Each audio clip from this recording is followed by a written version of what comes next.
Report, remembering George H.W. Bush. Here's Lester Holt and Savannah Guthrie. Good afternoon, everyone. We're coming back on the air with our continuing coverage of the nation's farewell to President George H.W. Bush. The plane carrying the body of President Bush touched down just a moment ago at Joint Base Andrews outside Washington, D.C. You're seeing it pulling into its position. It was a 3.5-hour flight from Houston. The president's body accompanied by members of the extended Bush family. This is one of the presidential fleet of aircraft I'm sure you'll recognize, normally called Air Force One. When a sitting president is on board today, its call sign is SAM 41, Special Air Mission 41, in honor of our 41st president. And as we watch these live pictures, recall that twice before in American history, a plane from Texas has carried the remains of a president to Washington. First, of course, President Kennedy in November 1963, then President Johnson in January 1973. And like them, the president will lie in state in the Capitol Rotunda starting later today. It's the next stop in 4 days of public ceremonies and remembrances that will include a service Wednesday at National Cathedral here in Washington, and then a return to Texas one final time for burial at the Bush Library. And what you're going to see is, in many ways, the reverse of what we saw in Ellington Field in Texas a bit earlier today with the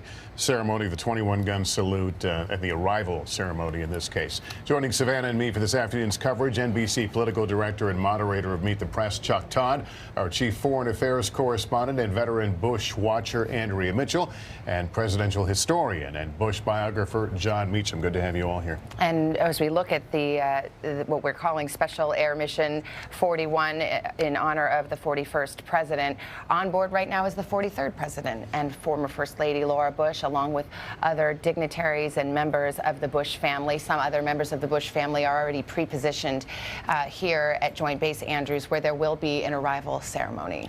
Yeah, I think we want to go to Tom Costello there, who's able to speak to us for the moment and until we see the family. Can you set the scene for us, Tom? Indeed. So we have Governor Jeb Bush is also here on the ground to meet Air Force One, or Special Air Mission 41. And what you can't see is just off camera, 115 sailors coming from the ship that bears his name, the USS George H.W. Bush, the aircraft carrier. They are here as well to pay tribute. We expect a 21-gun salute. We expect hail to the chief. And as his casket is moved, we also expect that they will be singing My Country 'Tis of Thee in all of the honor and respect one would expect for a president of the United States who served his country so well. We don't do this very often in this country and say goodbye to presidents. And it's a very moving thing. It was very moving today to see the family outside as the casket was put on the airplane. I'm sure it'll be equally moving in just a few moments. They're going to be moving from Andrews Air Force Base, Joint Base, in a motorcade that will bring the president's body to the Capitol behind us. And as we watch this picture and await the arrival of the president's remains, we turn to our panel here. And I'll start with John Meacham today because, John, you wrote the biography of former President Bush, and you were just announced today as one of his eulogists on Wednesday. A tall order to have to put into a speech everything about a man, but you're certainly well suited to do it. What are your thoughts as we watch this afternoon? Well, Andrews is intrinsically tied up with Bush. He did one of his early gracious acts at Andrews Air Force Base on January 20th, 1969, the day that 8 years of Democratic rule were broken by Richard Nixon's inauguration. A young congressman from Houston decided he would not go to the inaugural parade with the incoming Republican president. He'd go to Andrews and shake the hand of the departing Democratic president, Lyndon Johnson. He was the only Republican there. Johnson never forgot it, spotted him, walked over and said, "What are you doing here?" And future President Bush said, "When the President of the United States from Texas goes home, we pay our respects." And I think you're going to see that ambient story of Bush always reaching out as opposed to clenching his fist played out throughout the next couple of days. Andrea, what have you gleaned over the last couple of days? Obviously, you knew this presidency well, you knew the candidate well. What has kind of risen to the surface for you? the gentility, the decency. We're not airbrushing the tough political campaigns, particularly 1988. But the fact that he is so well regarded for some of the tougher decisions that he made, particularly violating his own no new taxes pledge, but also in the reunification of Germany, where something that Margaret Thatcher, and we'll see many allies and friends coming to pay salute to him in the cathedral as well on Wednesday. Margaret Thatcher, the closest ally of the United States, argued passionately against reunifying Germany. There was still that kind of concern in Europe about what a strengthened, reunified Germany would be. And he saw a bigger, longer view and realized that it was very important not to, say, symbolically dance on the Berlin Wall, to let Gorbachev have the respect he needed to peacefully end the Cold War. He also made decisions, though, that I think historians are still trying to grapple with right now. Letting Saddam Hussein stay in power after Desert Storm. That signified the same kind of restraint. And he acknowledged later in interviews that if he miscalculated, it was because he thought the Iraqi people would rise up and reject Saddam on their own. But he did not want to engage U.S. troops, and it was what Colin Powell, Dick Cheney, and his other advisors at the Pentagon wanted at that time as well. Well, we, of course, are keeping our eyes on the presidential aircraft and waiting for that moment when we see the casket arrive, the former President George W. Bush arrive, along with several members of the Bush family, other sons of President Bush. And Chuck, as I turn to you, when you think about the loss of former President Bush, he's the last World War II veteran to serve as president. It's the end of an era. It is, and it's, you know, he signifies an end of a bunch of eras, I think. On one hand, it was it's the last of the greatest generation to be president. That's one hand. And in many ways, there is a bookend for him, the fact that he was in World War II, but the presidents that presided over World War II and at the end of World War II, your Roosevelt, Truman, and Eisenhower, the three men who in many ways helped build these international institutions that kept stability. And here's George H.W. Bush, the man who had to be there to bring the rest of the world into the new world order.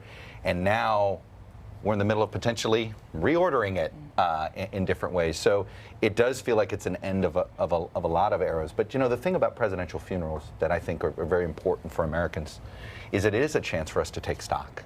Right? It's a moment in time. We take stock both of the era that was and what that era now looks like in the rearview mirror. And then it is an opportunity, I think, for us to hold up a mirror for where we are today. It also is a chance to unite as Americans, not as members of a particular party, but to say this is a man who served. He served our nation in war. He served in pretty much every big job you could have in Washington. A lot of people would say for years, I mean, this is the best resume in Washington. Former UN ambassador, CIA director, RNC party chair, former congressman, former vice president. He perhaps was the most qualified person ever to assume the presidency, John. That didn't mean he was going to win re-election, though, in 1992. And it doesn't mean he was perfect, but it does mean that all the tributaries of his life met in a big rushing stream at the end of the Cold War. You couldn't have designed a president to manage the end of the Cold War, the fall of the wall, the end of the Soviet Union, and the Gulf War coalition any better. Line them all up, right? Line up all the presidents, and if you would have said, well, which one could have managed that moment the best? I mean, first of all, he'd be the one you would have named secretary. If you only could name a cabinet, a superstar cabinet with former presidents, you'd have picked him as your secretary. But what brought him down politically, brought his presidency down, was not a foreign policy issue. It was a sense of that he was not connected. That's right. To the American people. I mean, we all remember the infamous milk scanning in the which was actually not a false. Yes. But it you know, as they might say today, fake news. Yeah. But it was misreported by the It was reporter misreported, but still ends up in the obituary. It ended up in the obituary, and it was used to perceive that. Let me say one other label. thing about this particular moment. Perception. Our intelligence professionals have been so demeaned and diminished and disrespected right now from the administration, from the Oval Office particularly. And this is a moment, I was with a large gathering of them the other day with Admiral McCraven being honored and another man from Texas.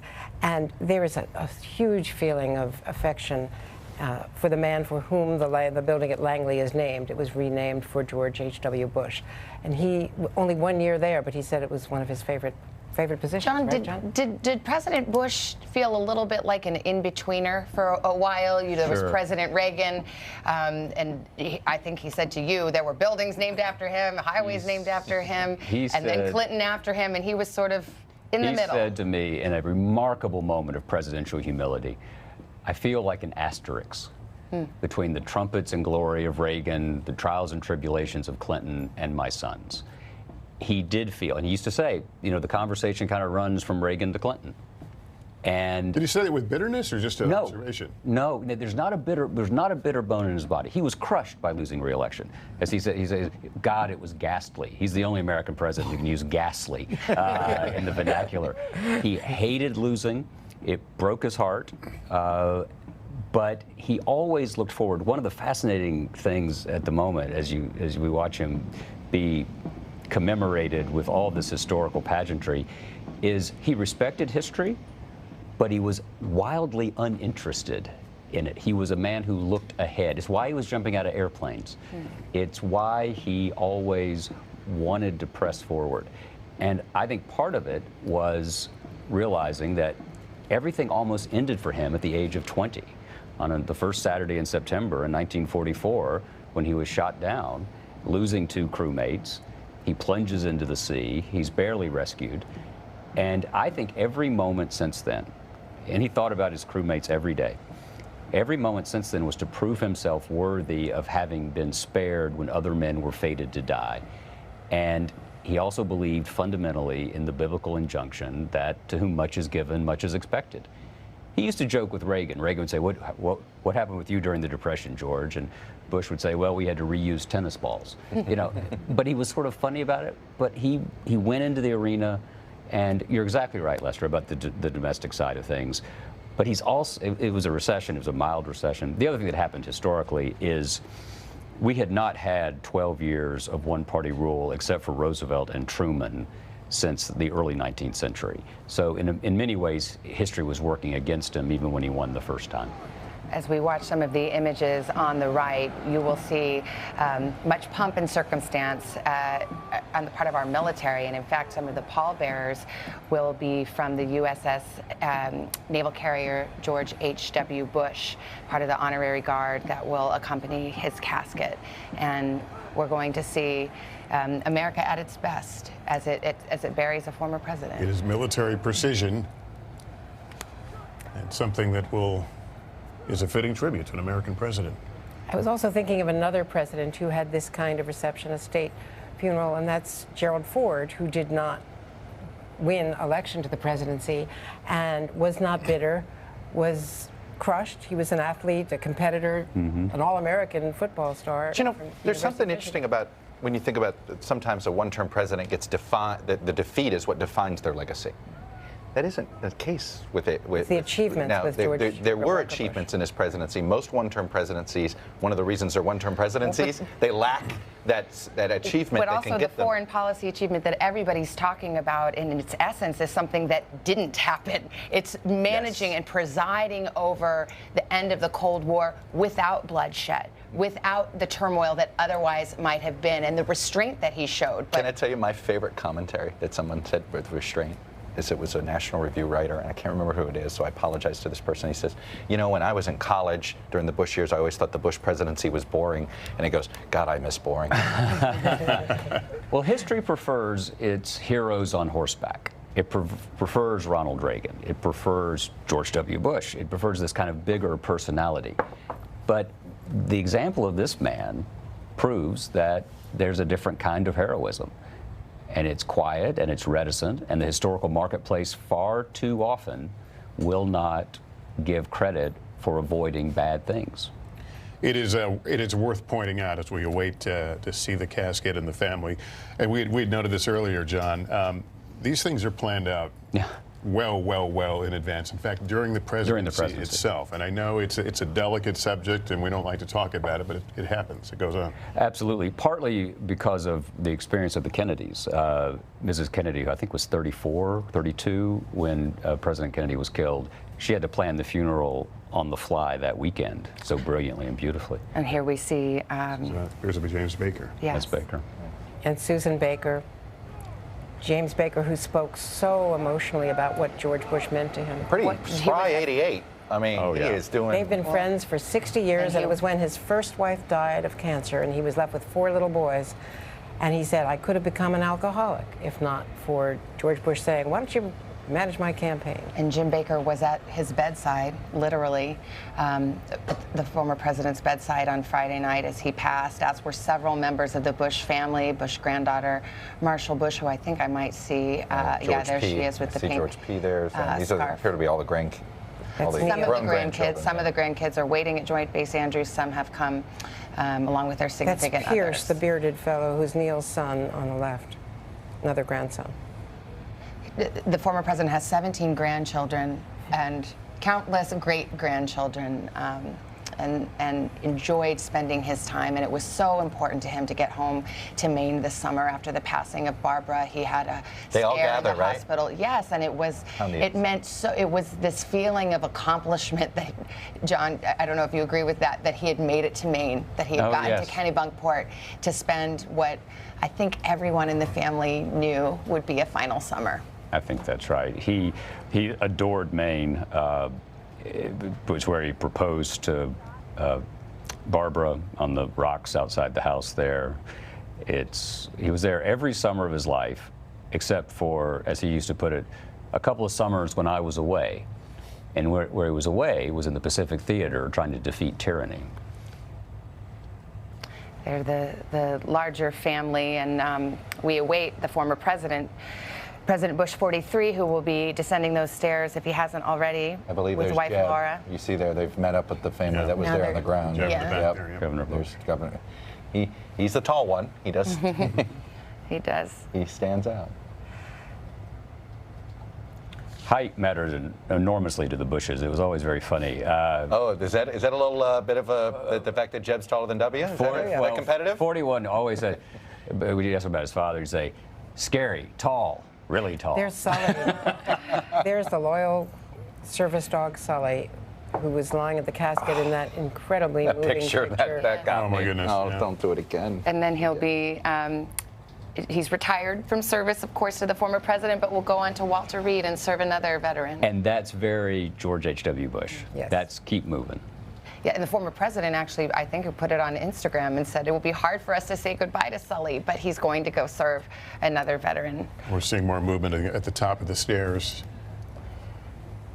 And there's the former president. Yeah, and Laura Bush.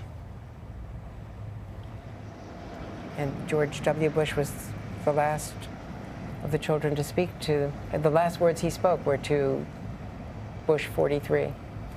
And then he was silent for 40 minutes and then passed. And his last words were, I love you too.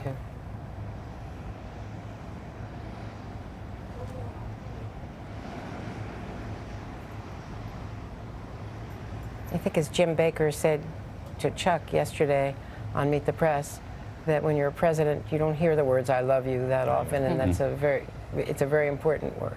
It's tough to mourn publicly, John. It's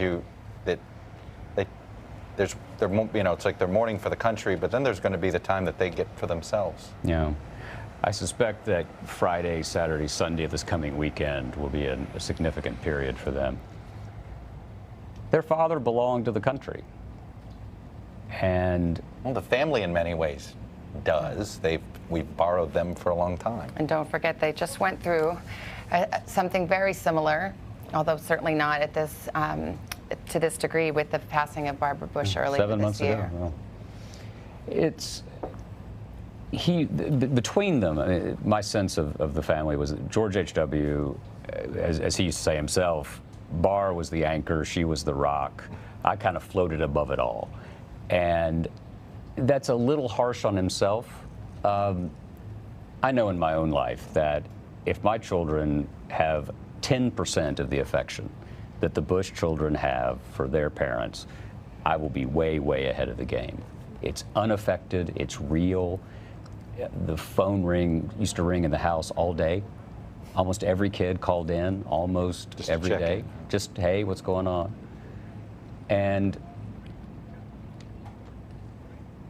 you think about the maelstrom that they're in, it would create tighter bonds. But as Andrea knows, and check me if you disagree, very precious little political talk. They talked about sports, they talked about each other, they told old stories. As 41 used to say, I never called W out and said, this is what we're going to do about Medicare. That just wasn't part of the ethos.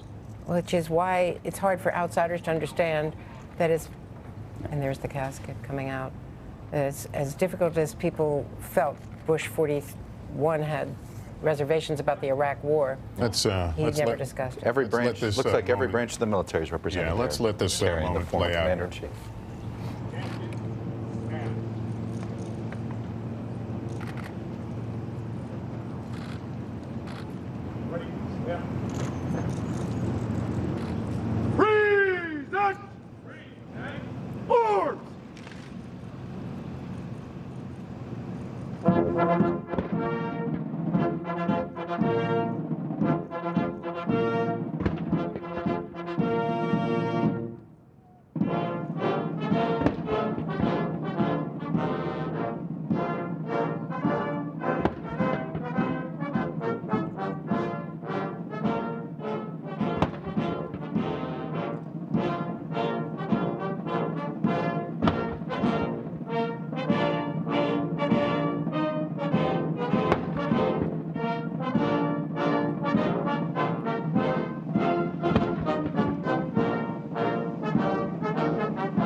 Halt.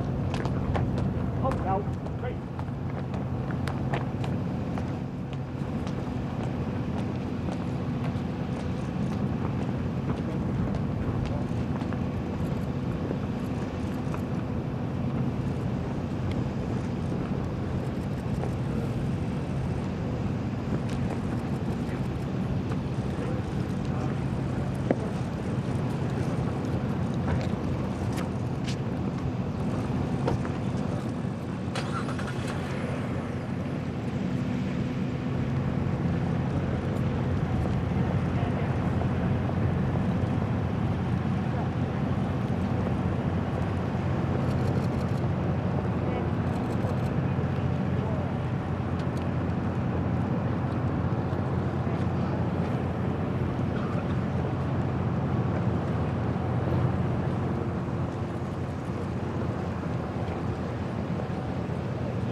Presidential seal on the side of the hearse carrying the body of President Bush.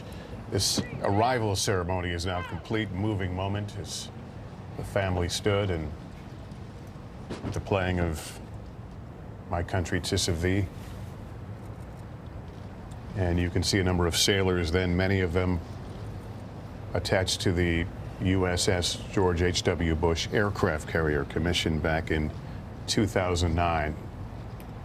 It's fitting for a young man who was a war hero, shot down in the Pacific in World War II, came home, went to Yale. By the way, enlisted, Michael Beschloss, as you joined the table, enlisted, I believe, against the wishes of his parents. He was supposed to go to Yale, a man of privilege, but decided instead to join the war effort and went there and almost lost his life. Almost lost his life as really the youngest Navy flyer. Amazing that, you know, this famous person would also have been famous for that had he done nothing else in public service. But instead, he served the public for the next 76 years. They are forming a procession now that will carry the president's body to the Capitol.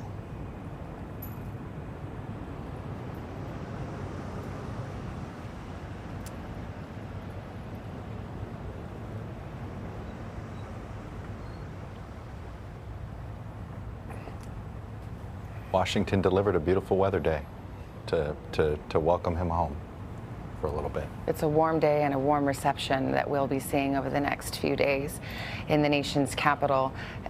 We heard "Hail to the Chief," and that those few little trumpet sounds before they call officially the ruffles and the flourishes, which I love. But also, I was thinking there are so many ruffles and flourishes to the way we mourn and bury presidents in this country, and it's a moment, I think, of American pride. You know, we saw earlier when the procession was going to the airfield in Houston, people stopped on the highway in Houston. Some got out of their cars to pay tribute from the other lanes as the. We mark time in this country this way. These are the ways we mark time. We mark time by presidential terms. We mark time by presidential deaths and funerals. My first memories of television are of a vice presidential funeral. I'm sure we've shared so many where many others. Mine was John F. Kennedy, so then another generation. I do think it's a moment where I hope parents are saying to their kids, I know you don't like to watch a lot of TV on this stuff. You're watching this. You're learning about history. This man. You're watching history. That's one good reason why Wednesday is a national day of mourning. Offices are closed, the stock market is closed, and kids can be home from school. They can watch it on their devices, but they could also be with family. And we've learned more about what that ceremony will look like. It'll be at the National Cathedral. Former President Bush, 43, will eulogize his father, as will John Meacham, our biographer and historian who we've been talking to this afternoon. Brian Mulroney, who was a contemporary of President Bush, Prime Minister of Canada, also will be speaking. And Alan Simpson, former senator. What a colorful creature of Washington, senator from Wyoming.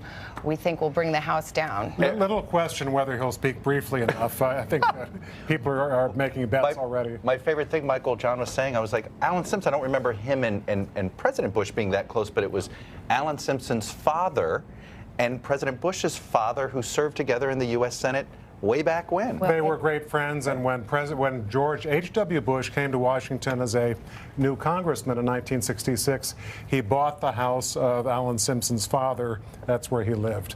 So it's an old family relationship. Alan Simpson was also on the short list to become vice president and was kept off of it because of the abortion issue. In 1988. In 1988. He was a libertarian conservative out in Wyoming, basically keep government out of everything conservative. So they turned to Indiana, and most people thought, well, that would have meant the senior Senator Dick Lugar. There's that famous Reagan moment. Oh, he picked Lugar, right? And to the surprise of many, the story was Dan Quayle. The young, fresh-faced senator from Indiana, and the political observers of the time said this was President Bush trying to burnish those more the conservative bona fides by nominating someone to run on with him, since he was obviously considered a moderate by some of the right of the party, which was challenging him in the 1988 election in the primaries, even though he was a sitting vice president. Dan Quayle among those who will be greeting the president's body as it's brought into the Capitol here in just a little while. In a different time, he, as a conservative, had done bipartisan legislation with none other than Teddy Kennedy. Dan Quayle as a senator. We want to just pause here for a moment. Some stations will be leaving us, others will be joining our coverage. This is NBC News live coverage of the procession for President George H.W. Bush.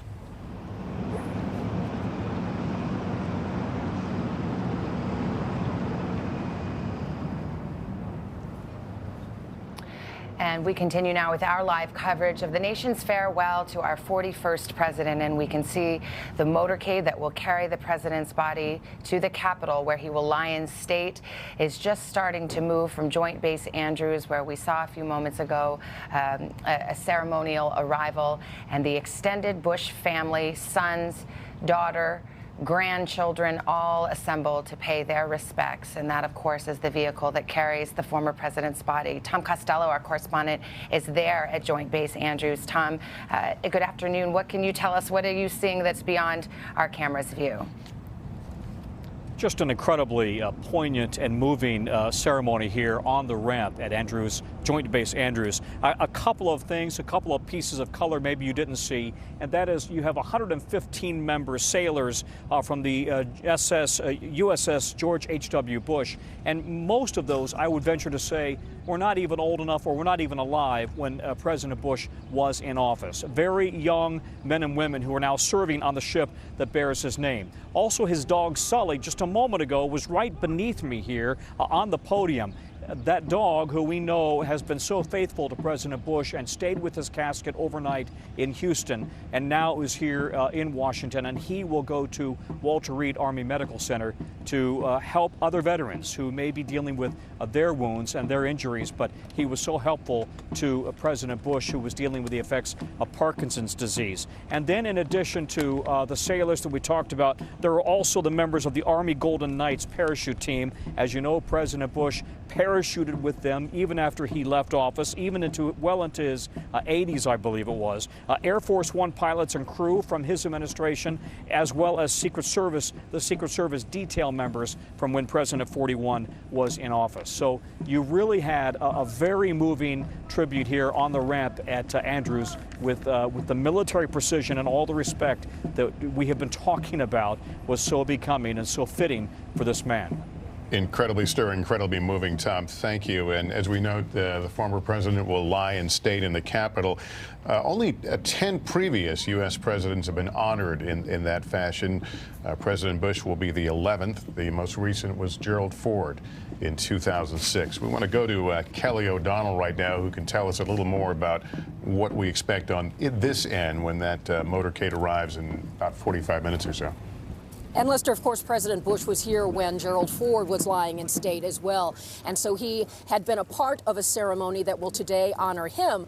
It is part of the George Bush history to look back at his time in Congress. He was a member of Texas 7. He was a part of the congressional delegation from Texas. And I spent a little time today and stopped by the Senate chamber to see the bust of George Bush, who is among the gallery of vice presidents. Of course, he served for 8 years as vice president, which made him president of the Senate.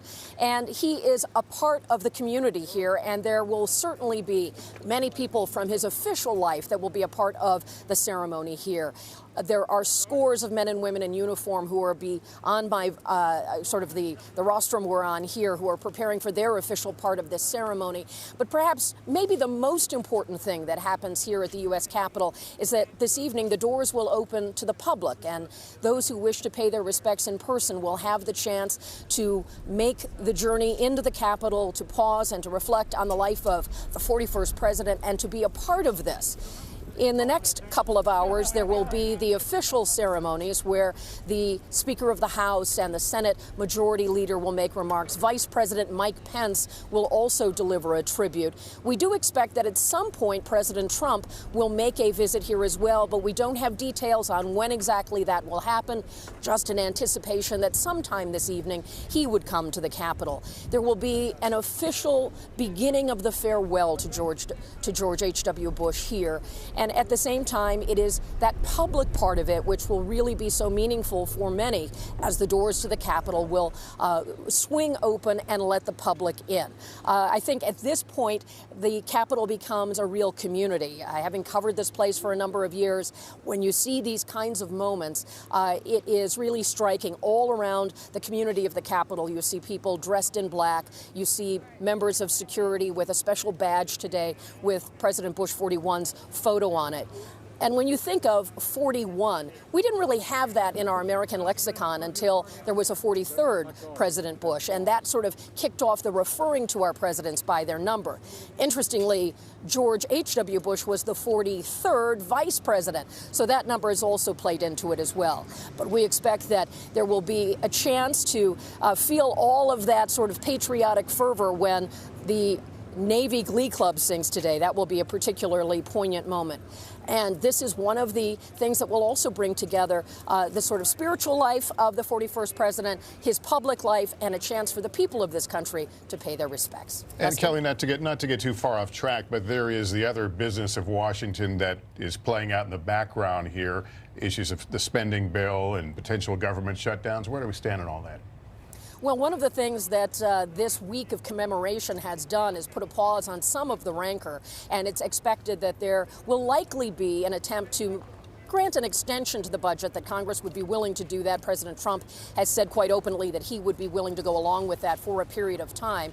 And a lot of the official acts of Washington, even something as sort of holiday-oriented as the lighting of the national Christmas tree on Capitol Hill, is also being delayed. So part of this is a time for the federal government to pause. Federal agencies will be closed for the day of mourning, and there will be a chance for lawmakers to get together. If there's an example to look back to of sort of of a different time, a different place. One of the things I'm so struck by, Lester, we talk a lot in our current national conversation about the relationship between a president and the press who covers him. When you think back to President Bush 41 and in the time of his post-presidency, he had very good relationships with journalists who covered him, and even would invite some of the photojournalists to play horseshoes with him when he had a little extra free time. That is something that is really from a time gone by. He also frequented a Chinese restaurant in suburban Virginia so often that they put in bulletproof glass in the kind of plain strip center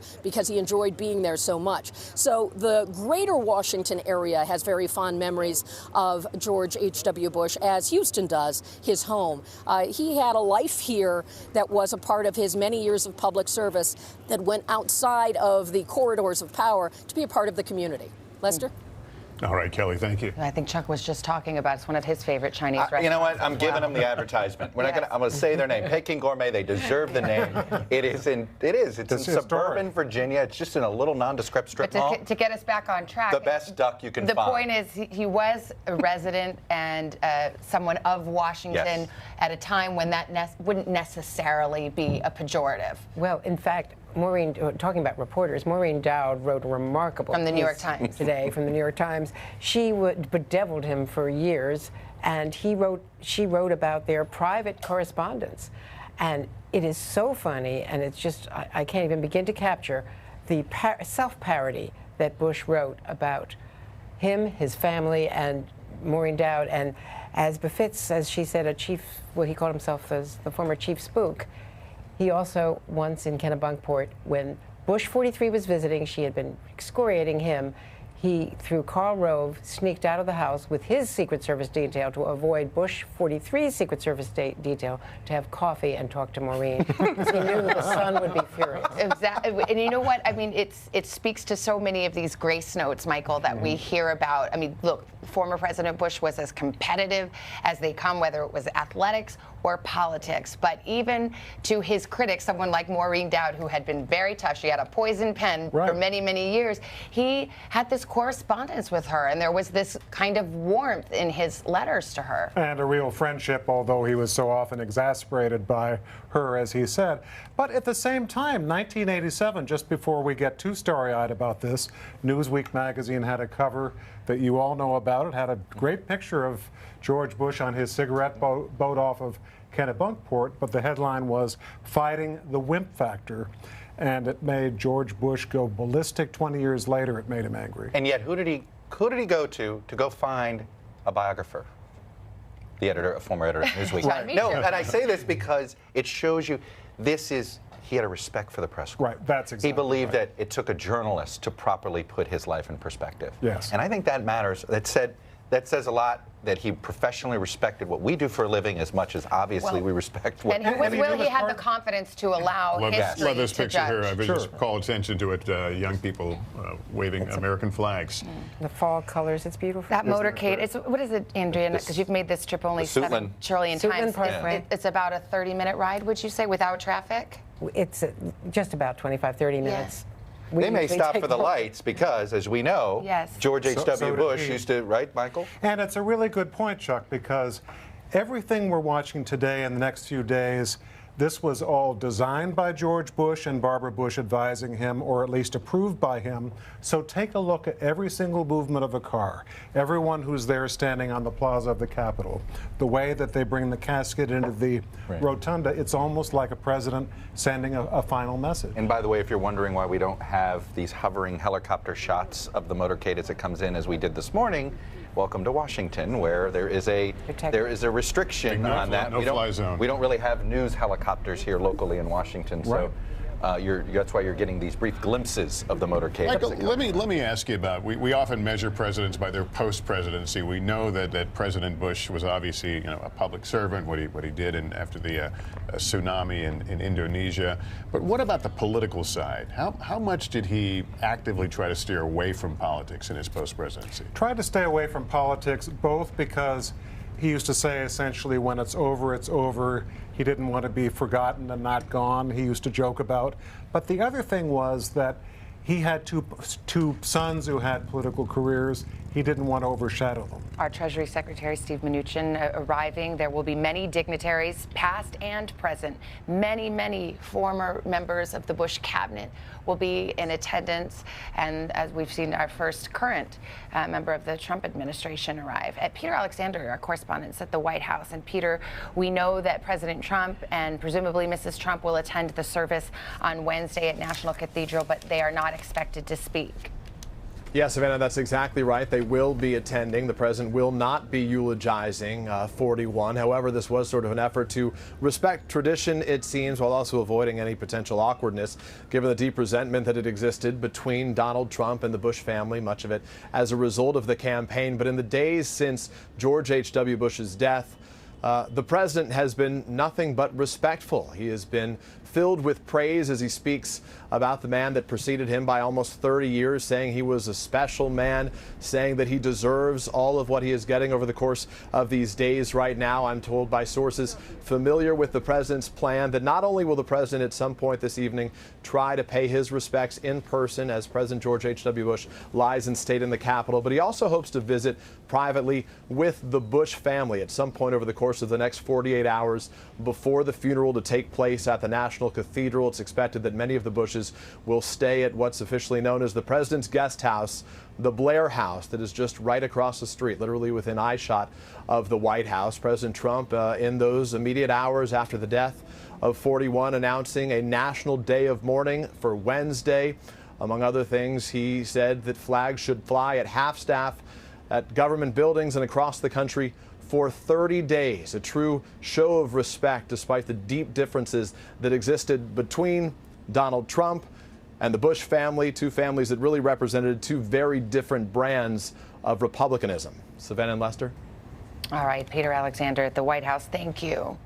Michael, we turn to you, and let's talk about President Bush and his personal side, because he really, and we've been talking about it a lot and hearing a lot of stories that people are now telling about that kind of, I think he liked the word decency, but that humility and modesty that I think came from his mother, Dorothy, who just didn't tolerate a lot of self-aggrandizement whatsoever. She didn't even like him to use the pronoun I. Right, like when he came after a soccer game and said how he had done, and she said, George, I don't want to hear how you did. I want to hear how the team did. He learned that lesson early. And another thing I noticed with him was that he was at some level very conscious of having come from this elite background. And from a very early age, he was always trying to overcome that. You know, for instance, when he was a very young child, about 5 years old, he was known as have-half, because he would go to his friends with a sandwich and say, I have a sandwich, have half. He was always trying to make friends and also trying to sort of play down this effete background. That was something that went all through his political career, and he disarmed that pretty effectively. Politicians tend to blow their horn, and sometimes very effectively. So to the extent that he didn't, did it hurt him politically? I think it did, because in 1992, he was running for re-election. His biggest calling card was just what we're talking about today. This was the president who ended the Cold War without firing a shot, on terms that every single president back to Harry Truman would have absolutely dreamt of. You know, a huge accomplishment in history. That's why we're talking about it. Yet he wasn't able to find the language that could extol himself in a way that would help him politically. Ronald Reagan could have done it. You could just imagine what he might have said. Bill Clinton in the same situation also.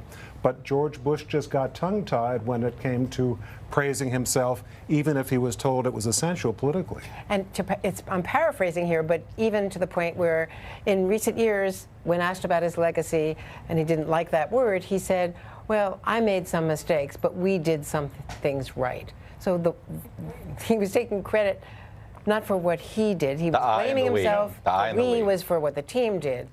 And you think of the team, my heart is today with one of the closest members, advisor during that key period, Brent Scowcroft, who's been ailing, and we don't see him because he's not well enough unless he was at Barbara Bush's funeral. We are going to see a lot that we're not seeing. Yeah, we're going to see his cabinet members today, and when we see that group gather here in just a little while, Speak to us about the team that he put together and how that affected his ability to lead. Well, Colin Powell, for one, is going to be at the steps, I believe, greeting. I spoke to Colin Powell a couple of days ago, and he recalled the moment of that was a wonderful interview. Oh, thank you. But the moment of the invasion, Iraqi invasion of Kuwait, and hearing the president saying this won't stand, he says, we knew our marching orders. And he went on to tell me that, you know, having a president who understood the price of war, who'd been there, it made all the difference. And Dick Cheney was in the right job at that point, and he said that what changed him was 9/11, but at that point, he was the second choice. I covered the failed confirmation hearing for John Tower. By the way, the something he Dick wanted Cheney to be wanted to Secretary. made clear to me yesterday. By the way, it wasn't his first choice. Right. Okay. Well, that is a matter of fact. That is a matter of fact. When we think about this presidency, his first nominee for defense secretary was torpedoed by his own failures, some said, but there was a lot of blame cast by the Republicans and by the White House against Sam Nunn, the chairman of the Armed Services Committee. We're starting to see some images of the assembly. These are the diplomatic delegation. Okay, the diplomatic corps. These are ambassadors. There's the ambassador from the Great Britain to the United States. I think I see the Bulgarian ambassador behind him. Don't ask me how I know that. And Kelly O'Donnell is on the Hill watching these arrivals as well.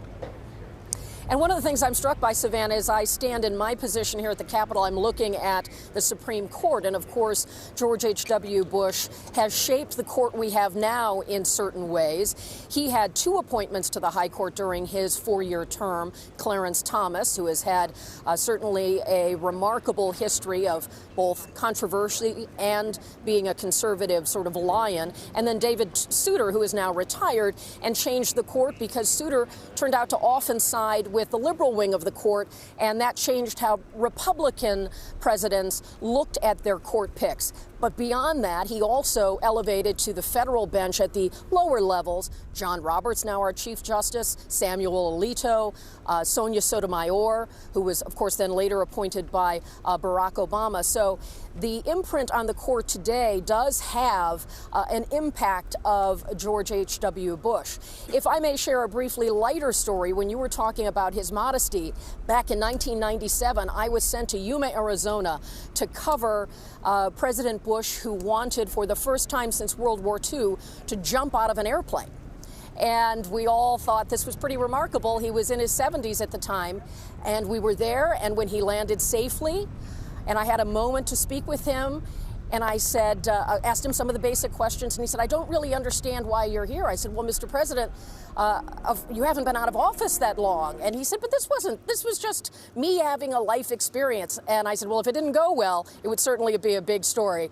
But he didn't want much attention on the fact that here was a man well into his years, out of office, and you see the images there, the first time that he had jumped out of a plane in decades. He went on to do it as really a symbol of his own vitality on his 80th and even 90th birthdays, jumping again, one point with his son, the president, waiting for him on the ground.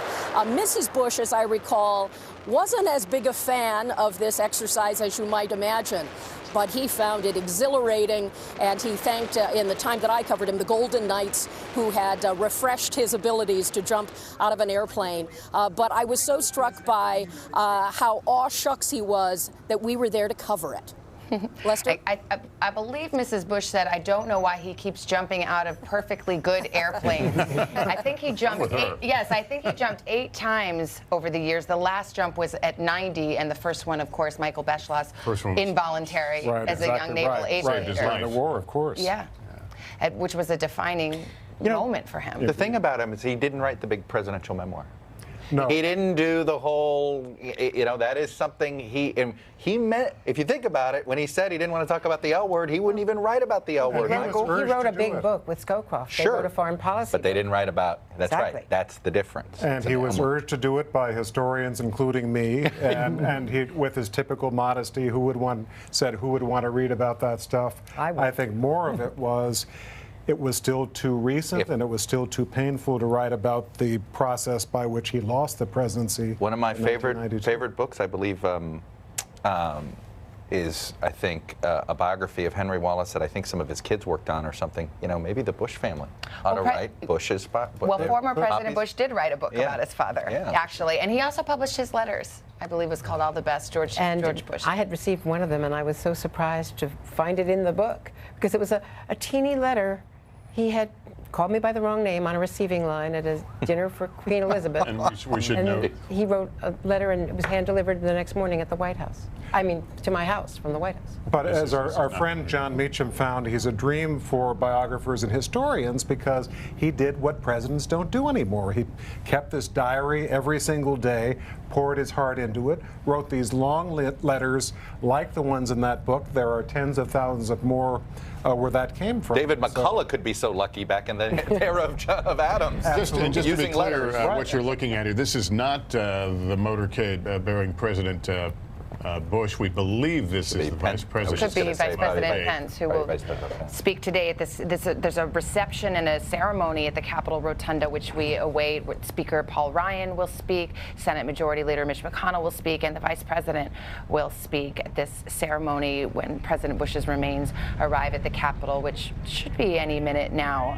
as it's making this about 25-30 minute journey without traffic from Joint Base Andrews in suburban Washington to the heart of the Capitol, where this president will be the 11th U.S. president to lie in state on the very same catafalque that Lincoln lay on, which is, of course, just one of the many little notes of history that this day and these days will be full of. And we may see Vice President Pence here in just a moment emerge from this this vehicle. As we watch that picture, also on Capitol Hill for us is Hallie Jackson. Hallie, what have you learned? Lester, we are on a balcony overlooking Constitution Avenue where dozens of people, onlookers, have gathered to line the streets. They are waiting to see the motorcade. You noted we did just see the Vice President's motorcade come through. They are waiting to see the motorcade carrying former President George H.W. Bush. Once that ceremony begins, we will hear from the Vice President, from Speaker Ryan, from Mitch McConnell as well, in what is a moment in this city of bipartisanship. And around the country, you're going to see lawmakers on both sides of the aisle come together, as they did for the last time we all gathered here at this moment, which was, of course, the services for the late Senator John McCain, and not talk politics or partisanship, but instead remember the life of somebody who devoted his life to service. So this will be a pause, at least for the next few days, in some of the bitterness, frankly, and some of the division that has made it difficult for members of Congress to be able to work together along with President Trump. Instead, this is a moment, this is a week where I think folks here in Washington want to sit back and make sure that President Bush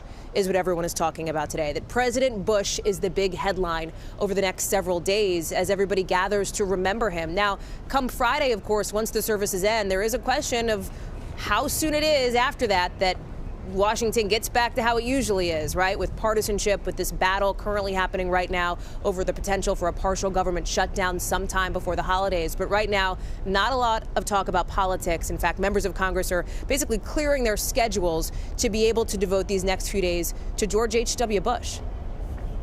All right, Hallie, thank you. And elsewhere on the Capitol is our correspondent, Casey Hunt, who covers Congress for us. And Casey, from your vantage point, what are you seeing and what are you hearing from members of Congress? Kelly O'Donnell was talking earlier about how the whole Capitol almost seems to take on this veil of mourning, where even staffers are wearing black as they walk these halls.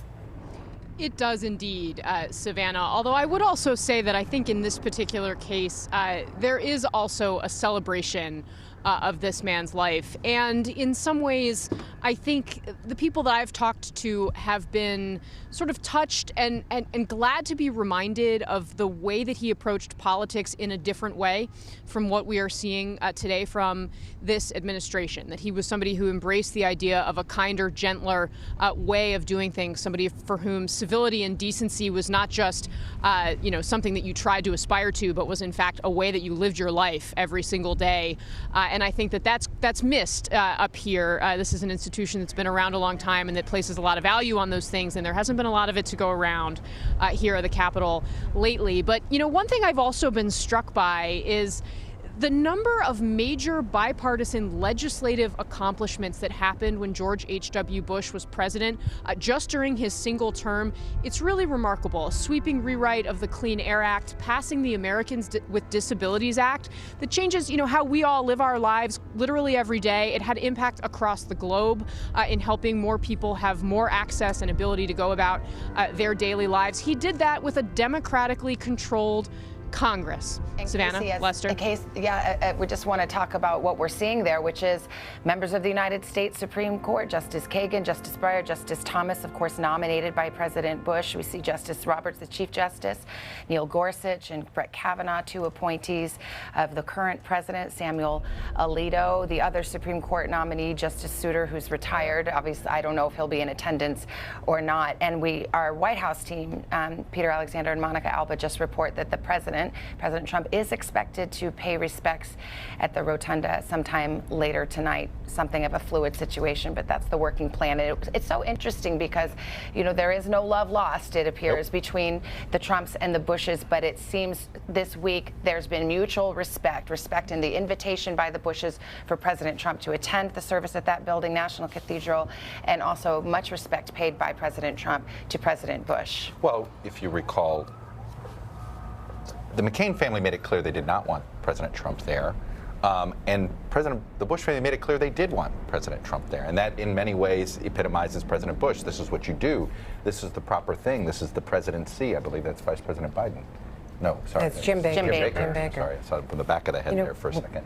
I do want to mention the court here because we keep talking about George H.W. Bush.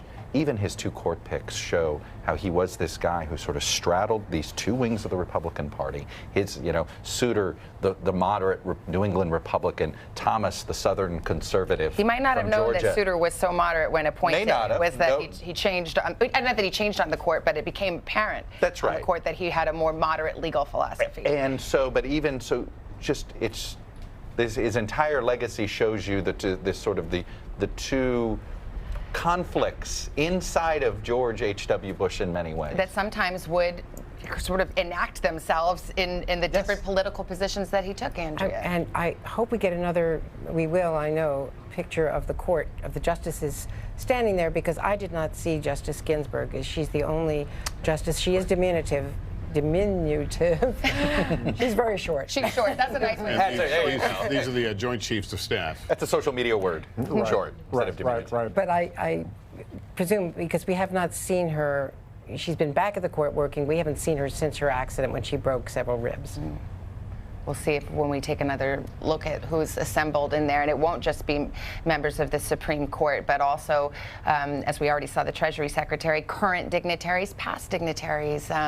Elizabeth Dole's on the list, who served under both Presidents Reagan and Bush. And, of course, Bob Dole, remember that moment in 1988? Yes. During that bitter New Hampshire primary when our colleague Tom Brokaw was interviewing both Bush and Dole. Bush was sitting next to Tom in New Hampshire, and Tom said to then Vice President Bush, do you have anything to Dole, do you have anything you want to say to Vice President Bush? And Dole snapped, yes, stop lying about my record. So there was a lot of political. Sure. Some people thought that was a seminal moment for Senator Dole's pursuit of the presidency, and up until that point had been doing fairly well against a sitting vice president. There's Paul Pelosi, Nancy Pelosi's husband. Members of Congress coming in, Darrell Issa among them. It's good to have Andrea and Chuck here because they'll recognize everyone. Nancy Pelosi. Let's bring in Kelly O'Donnell now. Kelly? Lester, I think part of what really stands out is the desire among people from both parties to come out and to be present today for something like this. It is bigger than one man. It is a service that is about our country. It's about these transitions. It's about looking back on the life of someone who served in so many ways, from the young naval aviator to the statesman, the diplomat, the chief of all spies at the CIA, the vice president, and of course, as president. Again, thinking back on the time he spent at the Capitol, I'm struck by the times that he was called upon to cast that breaking tie vote in the Senate. It had to do with things that dealt with the defenses of the U.S. back at a time when the Cold War was so much a part of our daily lives. When you think back to as vice president, he was also called upon to be ready to step in with the assassination attempt on the life of Ronald Reagan early in their administration, and then later serving as sort of an acting president for hours while President Reagan was having intestinal surgery. George Bush was always the man at the ready. And in the time since, again, I am struck by the ways in which he was willing to recede into the background. Very much involved in the Houston community, very much involved in events around the world. But there was a time when I was at Kennebunkport with President George W. Bush 43, and I saw that the former president was standing sort of off to the side, back by himself, with a cap on and sunglasses. And I was looking around, and he was sort of standing by himself, and I went back and I said, "Mr. President, good to see you, sir." And he said, "How did you know it was me?" And I said, "Well, we're at your house, and you're the man wearing salmon-colored pants in Maine." And he laughed, and he said, "Well, I don't want to take anything away from the president," referring to his son. It was that sort of a sense of George H.W. Bush, of being very present, but not putting the light on himself. And when that event was over, he came back to me and said, "Would you like a tour of Kennebunkport?" And of course, I was delighted to do that. And he took time to simply take me around to a place that he loves so well. And there is the hearse carrying the body of President Bush. I'm the lone non-Washingtonian here, so I have no idea where this is, but presumably we're closer to the Capitol. Well, I don't know how to tell you this, Lester, but I don't know where it is either. Guess what? We're really close. Yeah. Oh, it is remarkable that 3 of our 4 congressional leaders actually all served when President Bush was a sitting president. Chuck Schumer, Nancy Pelosi, and Mitch McConnell all were still in the United States Congress. There are many members of Congress actually who served in that same era, and I actually was reading about them and I thought, oh, they were there then? So you see that a lot of people come to Washington and they don't leave. We're going to pause for just a moment, allow some stations to leave us for their local news. Others perhaps will join us. This is NBC News coverage of the farewell to President George H.W. Bush.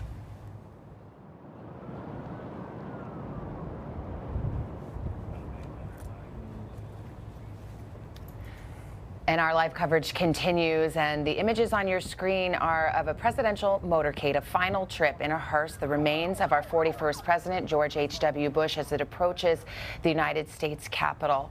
The casket will lie in state in the Capitol Rotunda for a period of hours, starting this evening after a ceremony until a national public memorial Wednesday in Washington at the National Cathedral. And assembled at the Capitol to greet him, members past and present of the administration. Vice President Mike Pence is there. He will speak at this ceremony. And in the motorcade, following along in buses, an extended member of a sprawling Bush family, of which George H.W. Bush was the patriarch. 7 months ago, they lost Barbara Bush, the matriarch, and here we are. It's a wonderful way they're going. Yes, it's almost a tour of some of the beautiful monuments of this city. This is the foot of the Capitol. West Front. Yes, where we're used to seeing the inauguration and that shot from the crowd. But it's only a beautiful way to come. But only since George Bush became vice president, because Reagan was the first president to move the inauguration from the East Front. Took a guy from Hollywood to figure out that was the better shot. Visual, it's the better visual. Leave it to a Hollywood man to understand. It's a picture-perfect and warm day here in Washington. We noted that only 10 previous presidents have been honored to lie in state in the Capitol. There have been other elected officials. Most recently, back in August, we saw Senator John McCain. Some civilians have lied in state. Billy Graham, Rosa Parks, FBI Director Hoover, and Douglas MacArthur. Hubert Humphrey also. You know, I have to say, Congress is really showing itself to be petty. It proves that in a moment like this, they can set aside their differences and not shut down the government, which then tells you that they can choose not to shut down the government anytime they want if they would just communicate with each other. Perhaps they can watch this week and learn a few lessons. Well, one of the things that we were talking about in the last couple of days is that George Bush's compromise and his willingness to compromise was fatal to his political ambitions to be reelected. And it was a lesson that Newt Gingrich and several others who came up behind him learned very. It's a lesson a lot have learned the hard way. Well, it's a now infamous budget deal where he had to break his pledge at the convention not to raise taxes. He did a deal with Democrats who controlled the Congress at the time. He did increase revenues. I think they called them revenue enhancements back then, John Meacham. They did. Tax revenue increases was the first, as if revenue was different than a tax. Bottom line, it was taxes, and he paid dearly politically for that. But the government did stay open. We didn't see a shutdown until the 90s in the Clinton-Gingrich Will era. today's elected officials say, do I want to be remembered for doing the right thing? Yes. Or is what lesson do they take away from that moment, right? That you get remembered for doing the right thing in the moment? Or is the lesson, boy, you paid a steep political price and he was not a two-term president because of it? Be curious to see. And having passed the West Front, now they're going around and they're going to be received on the East Front. Hallie Jackson is on Capitol Hill. Hallie?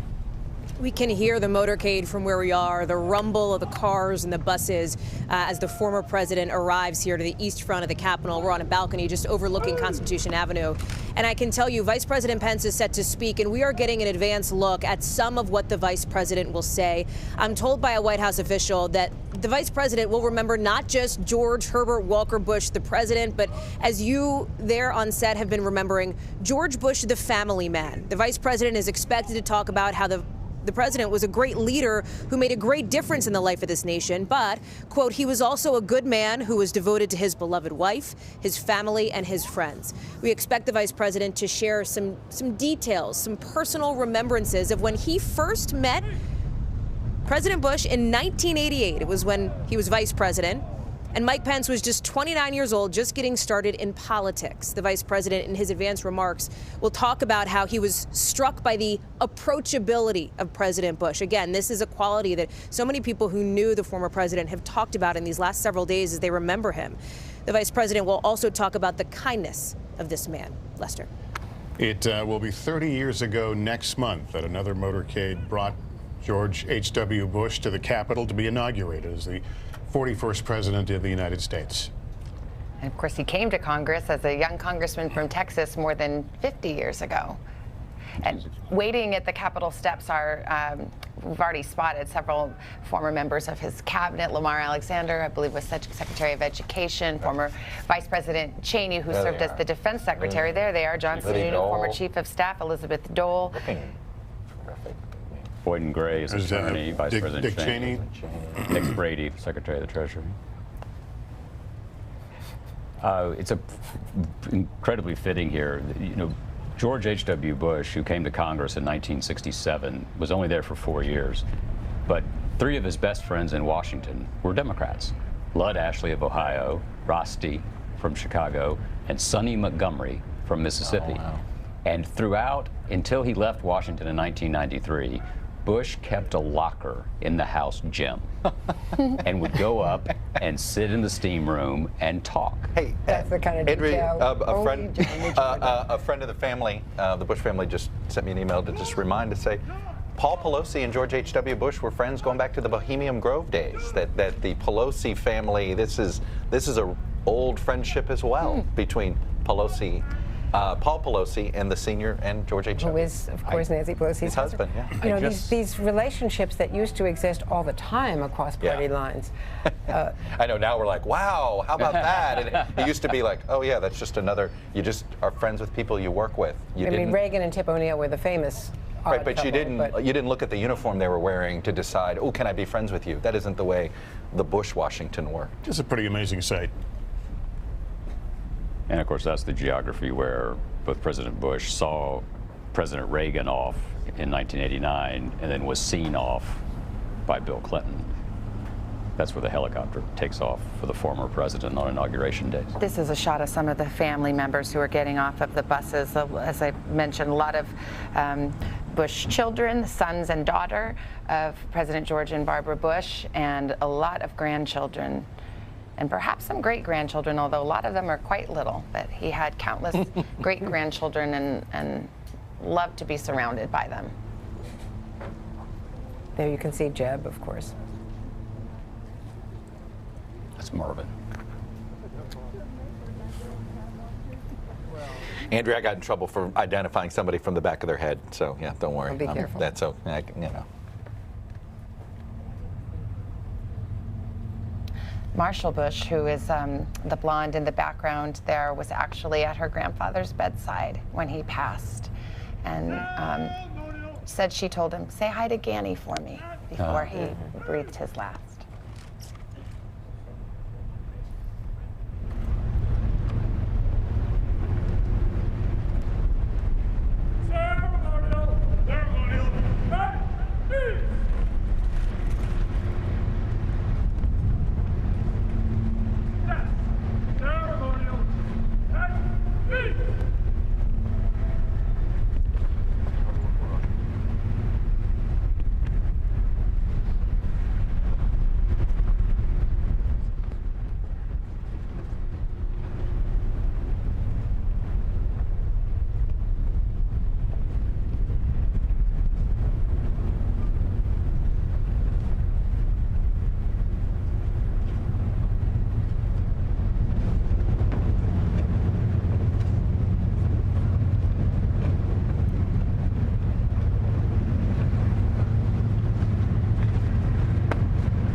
And we saw members of the family walking inside a moment ago, along with other dignitaries. The service that is about to take place at the memorial in the Capitol Rotunda.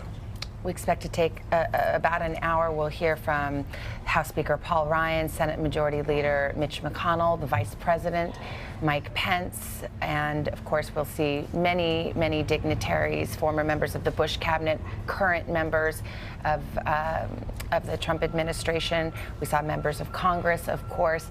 I even spotted a Congressman-elect, Dan Crenshaw, who was just elected in November, a Republican, and hails from the Houston area, a veteran. And all of them coming to pay their respects to the 41st president. Eugene Robinson joins our table, and we've been talking about how this is the quintessentially American moment and process of saying goodbye and honoring a former president. It is. It is quintessentially American, and this is an amazing sight. It really is, to watch the ceremony, the precision, the ritual that is gone through. It is the way we mark important events and important individuals in our history. And George H.W. Bush was, by any measure, an important American of his time.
One of so many stirring moments there is former President George W. Bush, wife Laura, the family standing at the top of the Capitol steps, greeting the remains, flag-draped remains of the family patriarch, George H.W. Bush. And there's no poker face there. There's a son who adored his father, and as much as they knew he was ready to go, it's hard to let him go in this moment, to see his flag-draped casket come up the steps of the Capitol Rotunda.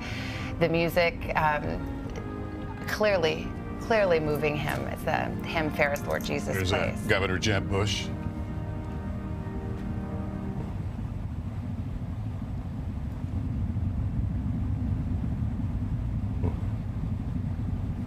You may have also seen at the top of the stairs there members of President Bush's cabinet. Some familiar faces that wrote a lot of history. Former Secretary of State James Baker, close friend, who of course was at the president's bedside when he passed, wiping away tears there. Again, John, everyone knew this moment was coming, and they in most ways are really celebrating such a life well lived. But to see his final trip to Washington. Two things are happening here. There's the majesty of state, and then there's the fact that this was a really good, genuine friend to everyone. And when those two tributaries intersect, you're going to have a river of emotion. You see Nick Brady, the Treasury Secretary. John Sununu. Brent Scowcroft, right behind Sununu, standing. He's been in a wheelchair most often since suffering a stroke a year or so ago. Judge Webster, the CIA. Carla Hills, the trade representative. This is the Bush cabinet. Andy Card, Secretary of Transportation. Is that Elizabeth Dole back there? It is. Yeah. Senator Dole, Secretary of Labor. Boyd and Gray, the White House counsel, the tall. Card. Lamar Alexander, Education. And still a sitting senator.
Let us pray.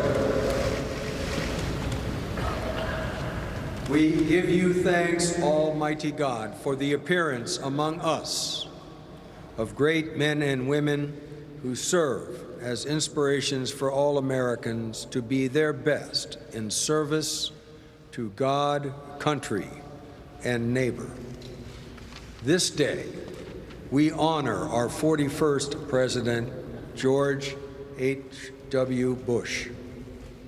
President Bush dedicated his entire life to public service as a vocation, first in the military, then as a member of Congress, a diplomat, director of the CIA, vice president, and finally, president.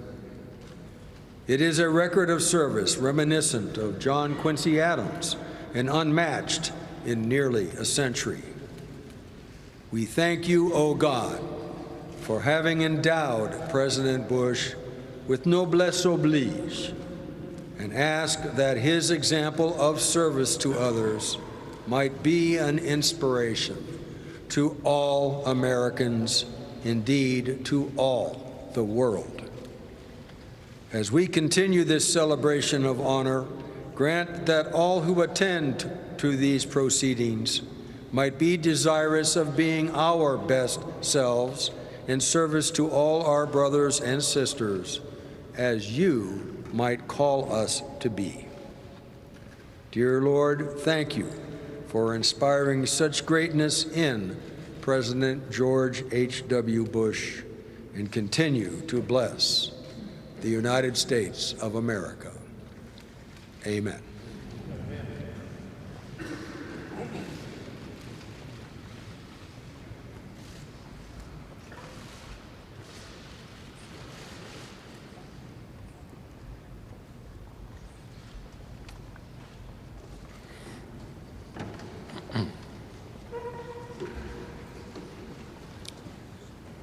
"30 years ago, on the west front of this Capitol, George Herbert Walker Bush addressed the nation for the first time as our president.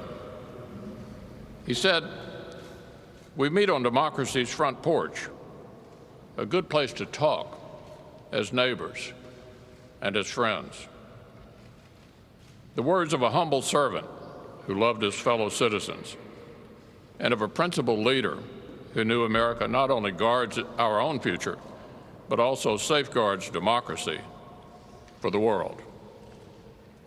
Today, this hero has returned to the Capitol a final time, not on the front porch of our democracy this time, but here in its hallowed cathedral, beneath paintings that tell the story of our land and our liberty, and flanked by statues of his fellow champions whom he joined in making that story possible.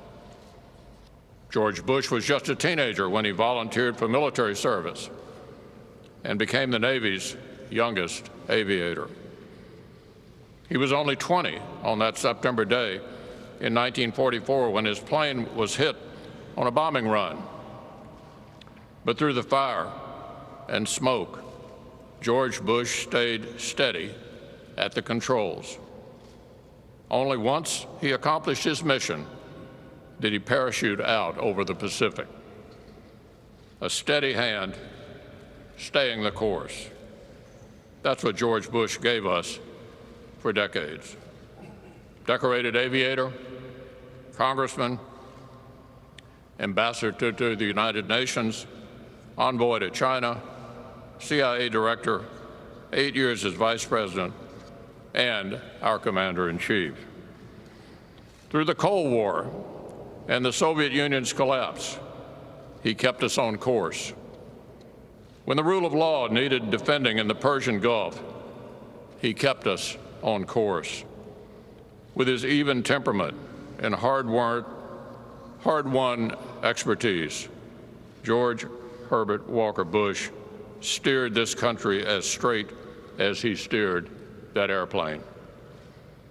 He kept us flying high and challenged us to fly higher still. And he did it with modesty and kindness that would have been surprising in someone 1/10 as tough and accomplished as he was. The patriot who lies before us was blessed with many gifts, but there was no doubt which he prized most of all. A great love story began at that Christmas dance when George Bush met Barbara Pierce, and the grace and virtue they taught their children have enriched this nation through a family of leaders. Today, the nation stands with that family, with our 43rd president, with Jeb, Neil, Marvin, and Doro, and all the Bush grandchildren and great-grandchildren. We stand with you in mourning, but also in gratitude. Gratitude for lives well lived and duties thoroughly fulfilled. Gratitude that God gave this country George and Barbara Bush, and that they may now be reunited in the light of his grace.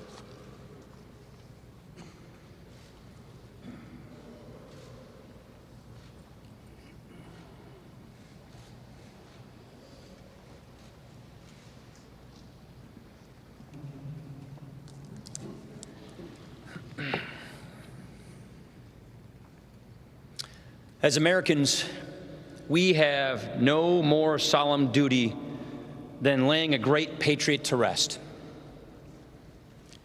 Here lies a great man.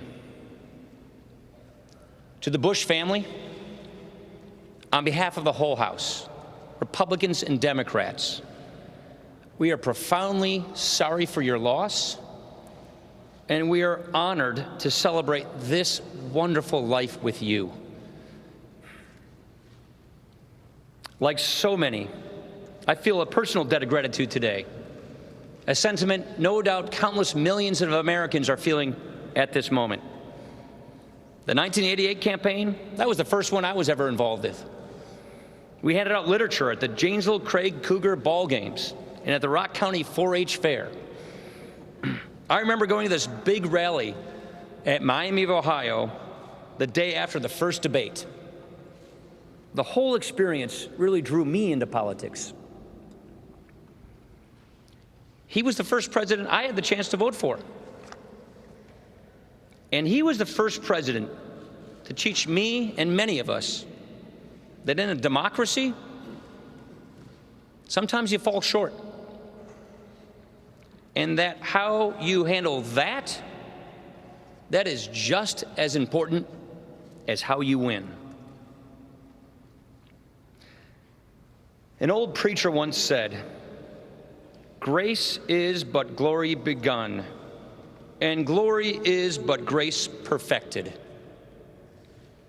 Grace is but glory begun, and glory is but grace perfected. Glory is transcendent in the life of our republic. This rotunda is a trumpet call to glory. Tributes to the giants all the way up into the sky. Grace is different. It's more elemental. It is not larger than life. It is the stuff of life, the connective tissue in a free society. It deepens the well of our common humanity. Throughout his life of service, President Bush personified grace.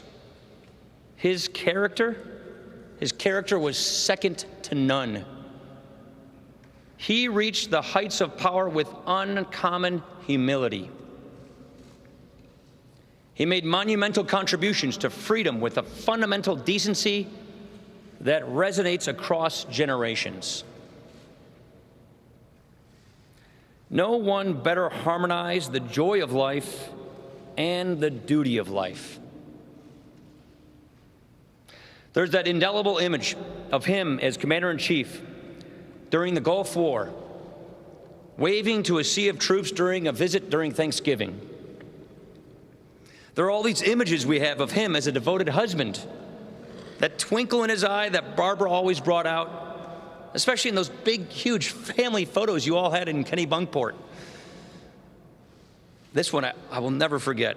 There was that image of him as a loving father reaching out to hold his son's hand at the National Cathedral after 9/11. There's this letter he wrote his children on the last day of 1990 as he wrestled with a decision over Operation Desert Storm. He begins by recounting the family Christmas, and he apologized if he seemed distracted. "I tried not to be," he writes. Then for about a page, he elaborates on his struggle over sending young Americans into harm's way. Twice in the letter, he writes, "Every human life is precious." And the original copy, he adds by hand a note wishing his family a new year. In consequential times, George Herbert Walker Bush demonstrated the finest qualities of our nation and of humankind. A great leader and a good man. A gentle soul of firm resolve. He showed us that how we live is as important as what we achieve. His life was a hymn of honor. His legacy is grace perfected. His memory will belong to glory. God bless the 41st President of the United States.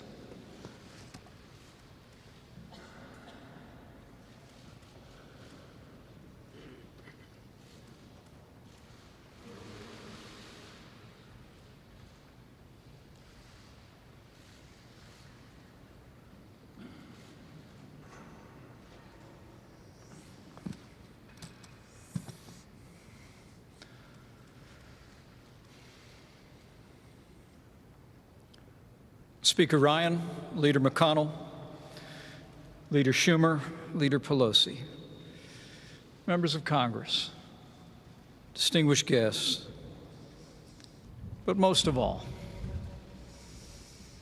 President George W. Bush, Governor Jeb Bush, Neil, Marvin, Doro, and the entire Bush family. It is deeply humbling to stand before you today at the beginning of a week in our nation's capital when we will commemorate and celebrate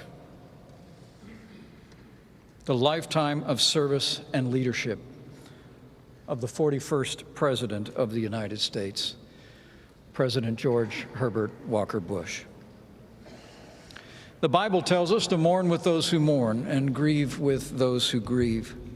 And today, on behalf of the First Family and my family and the American people, we offer our deepest sympathies and respects to your family. And we thank you for sharing this special man with our nation and the world. Today, President Bush becomes the 32nd American to lie in state in the United States Capitol Rotunda. Soon, Americans from every corner of the country and every walk of life will make their way to this rotunda to pay the respects of a grateful nation. Upon the death of Abner, it is written that King David said, "Do you not realize that a commander and a great man has fallen in Israel this day?" George Herbert Walker Bush was such a man. While he was known as the quiet man, it was not for lack of nerve or daring, for in all of his 94 years, President Bush never lost his love of adventure, and he never failed to answer the call to serve his country. Born into a tradition of public service, George Herbert Walker Bush began his own life of service when he was still in high school. After the Japanese attacked Pearl Harbor in December of 1941, he wanted to do his part, so he enlisted in the United States Navy on his 18th birthday. On receiving his wings, he became the nation's youngest naval aviator and was sent to the South Pacific, where his story almost ended. September 1944, on a bombing raid over Chichijima, his aircraft was hit. His engine caught fire, but he still managed to hit his target before bailing out and being rescued by American forces after some 4 hours at sea. All told, he flew 58 combat missions, and for his bravery under fire, he earned the Distinguished Flying Cross, which would have been enough honor for any American life. But George Herbert Walker Bush was just getting started. After he came home, he staked his claim to a booming post-war America by making a name for himself in the oil business. For 4 years, he walked these halls as a congressman from Houston. President Nixon took notice of the young Texan and asked him to be our ambassador to the United Nations. He led our party during a tumultuous time for the presidency, and after earning the respect of another president, he did the work of a diplomat as the first United States envoy to China and led the CIA. And then, for 8 years, George Herbert Walker Bush served as the 43rd Vice President of the United States. I'm told as he was preparing to become Vice President, he once joked about the job, saying that there was, quote, "nothing substantive to do at all."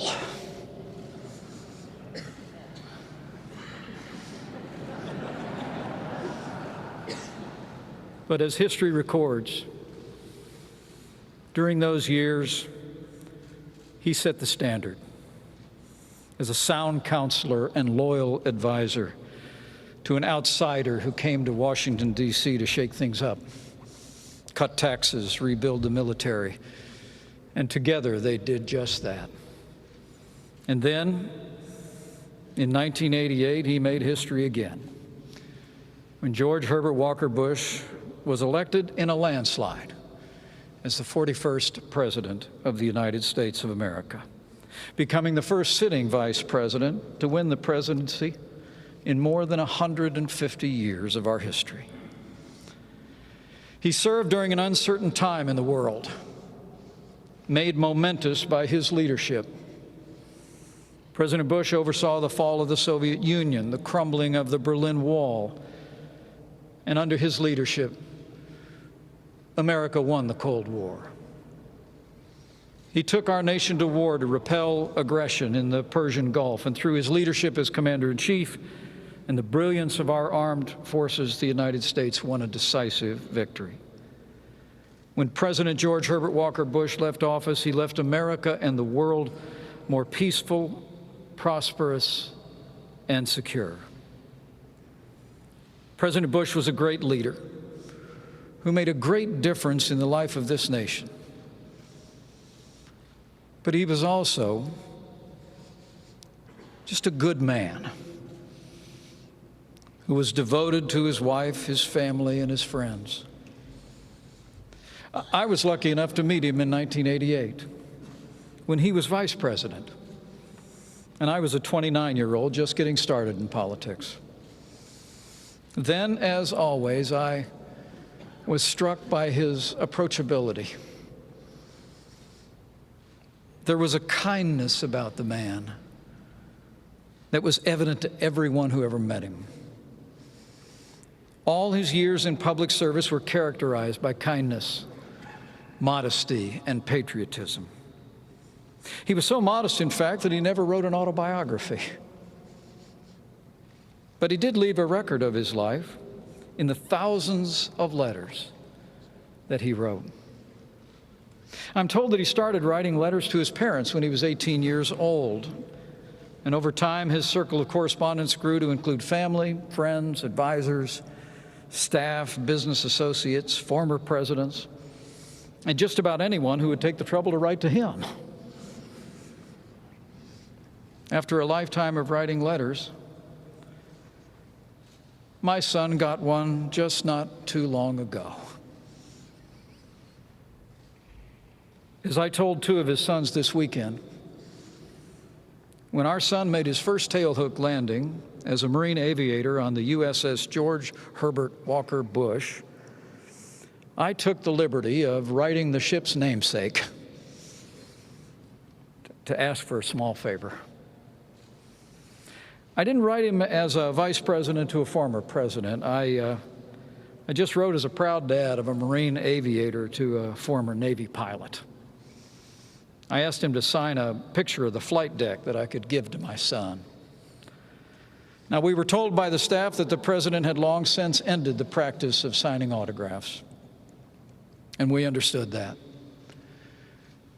But little to my surprise, just in time for my son's winging, there came not only a signed photograph, but, of course, a letter, hand-signed as well,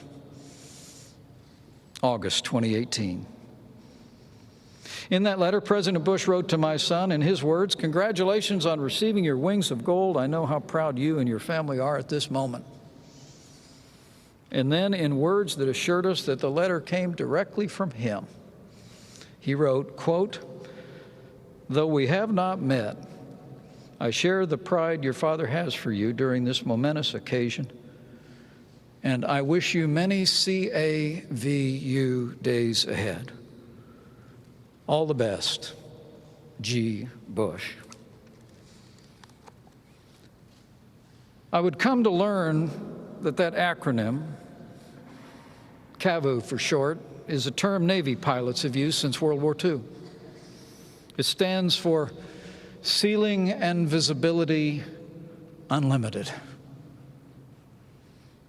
President Bush described CAVU, in his words, as the kind of weather we Navy pilots wanted when we were to fly off our carrier in the Pacific. And he once wrote a letter to his children saying that CAVU, in his words, describes my own life as it's been over the years and as it is right now. Ceiling and visibility unlimited. You know, that may well describe the essence of this man. And it may well have been his vision. The vision he had for his life, for his children, his children's children, and his country. No barriers, no boundaries, no limits.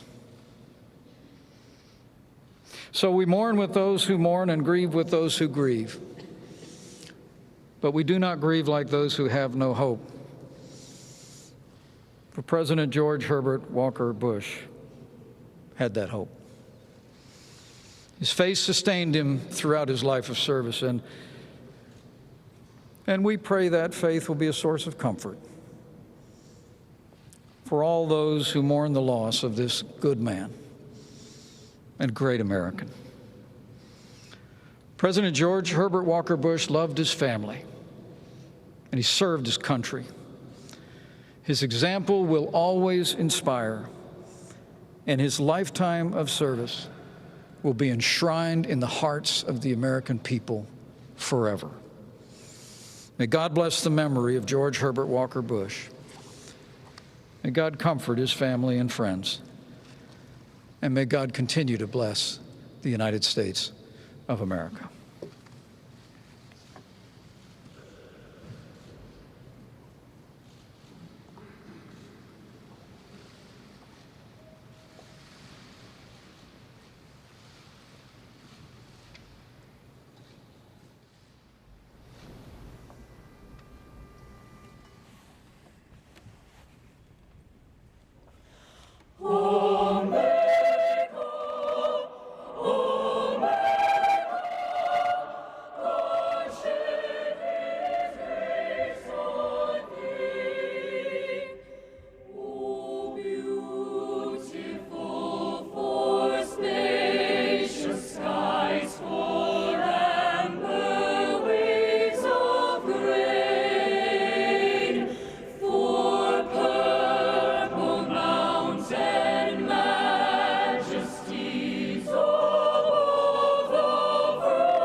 us pray.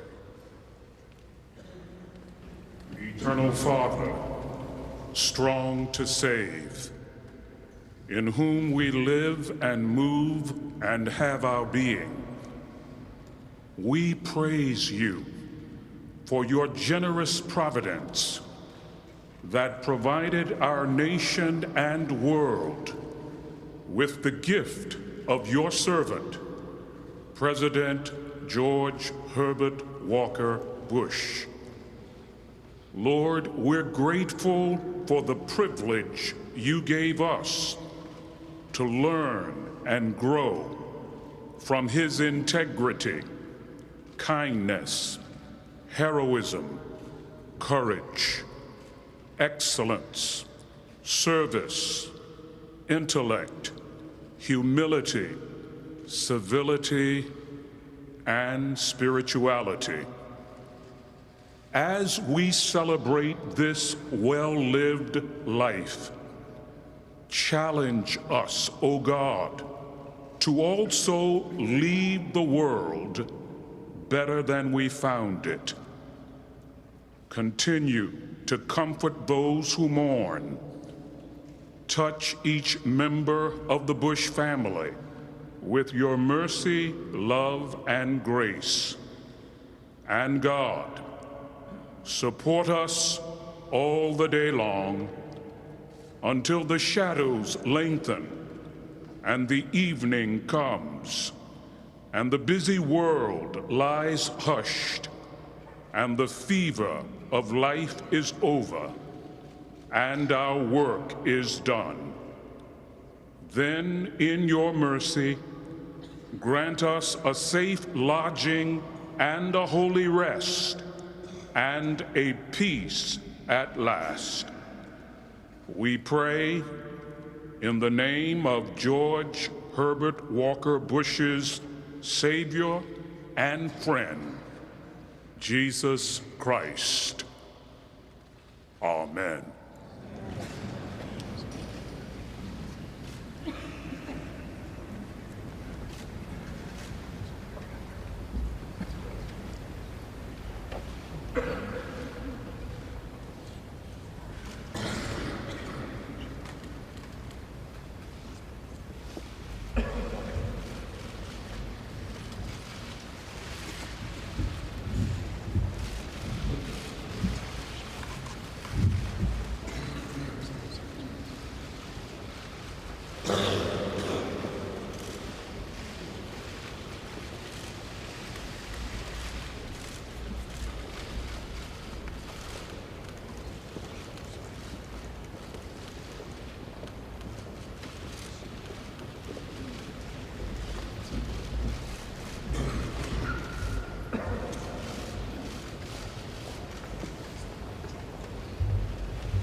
Attendees now paying their respects at the passing the coffin of President Bush. These are some of President Bush's many grandchildren. His sons and daughter exited, and standing behind them were this array of grandchildren. Some we recognize. There's Jen and Henry Hager, and others who are passing by the casket.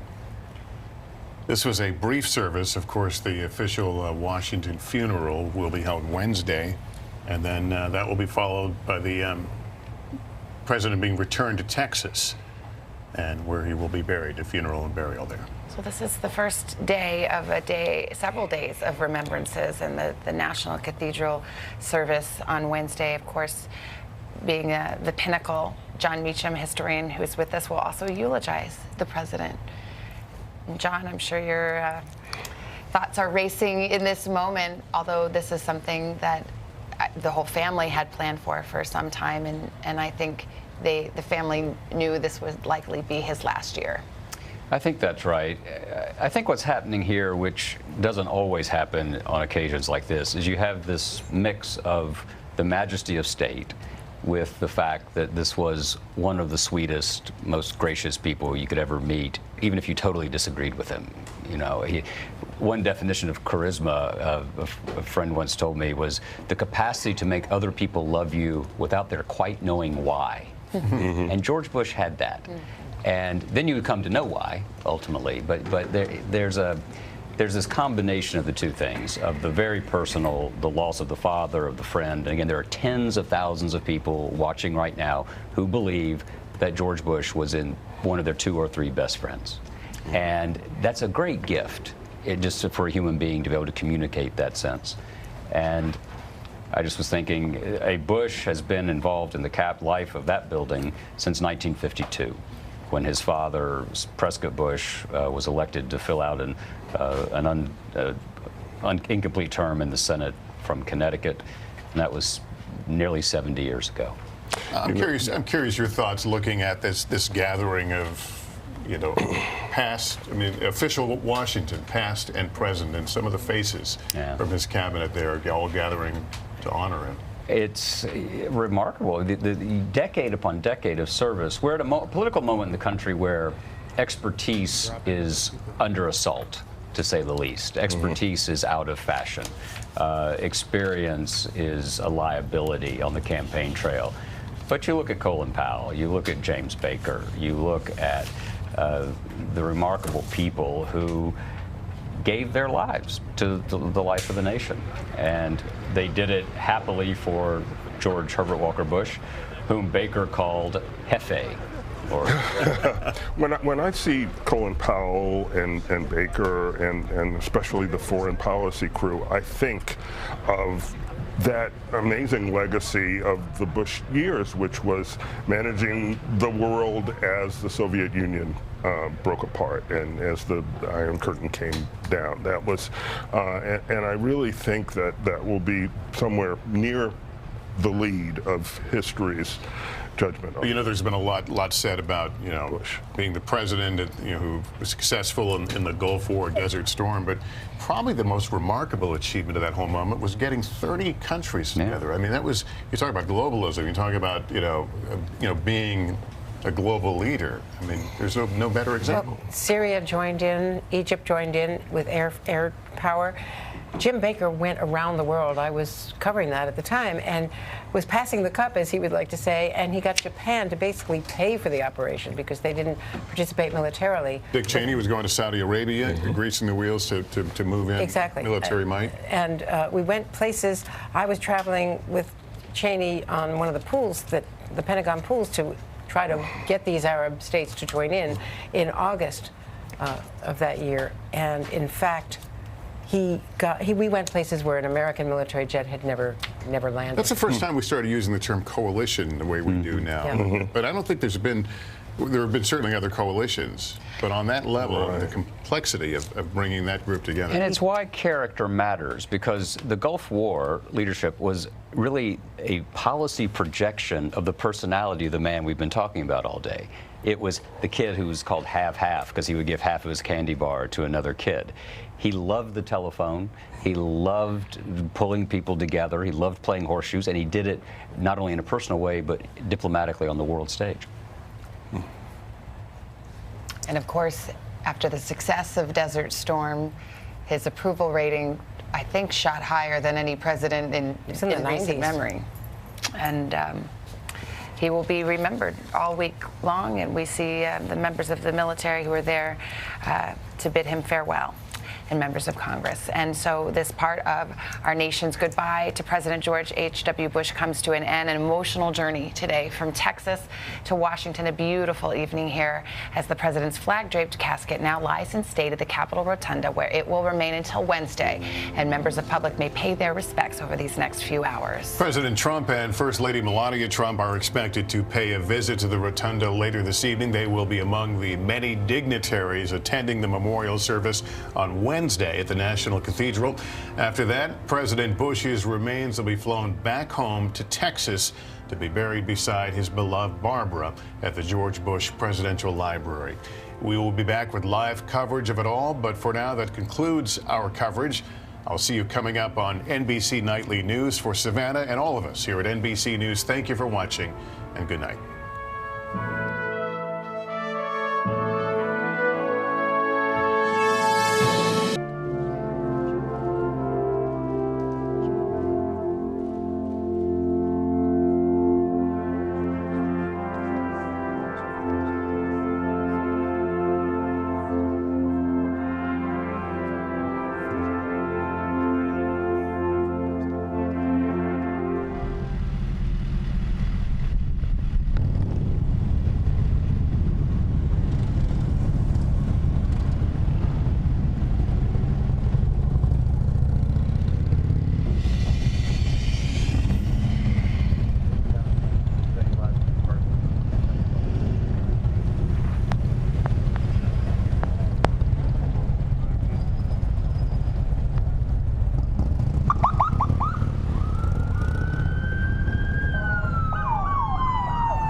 starting now until 6:30 p.m.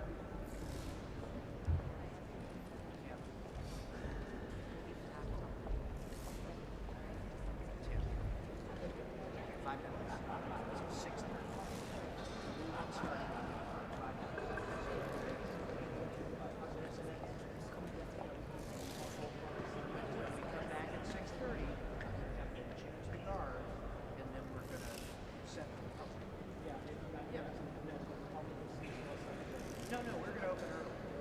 Yeah, let's see what happens. Okay.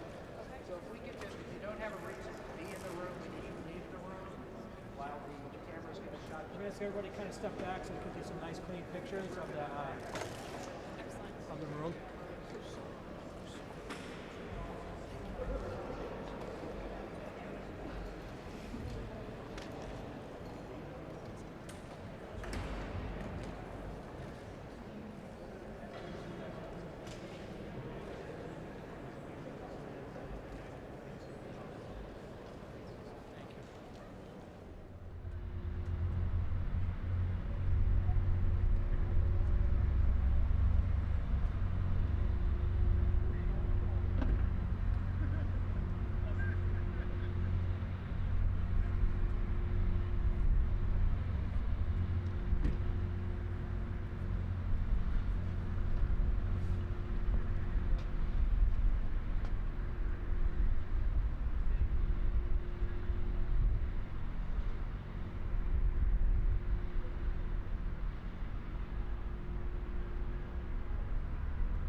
blow.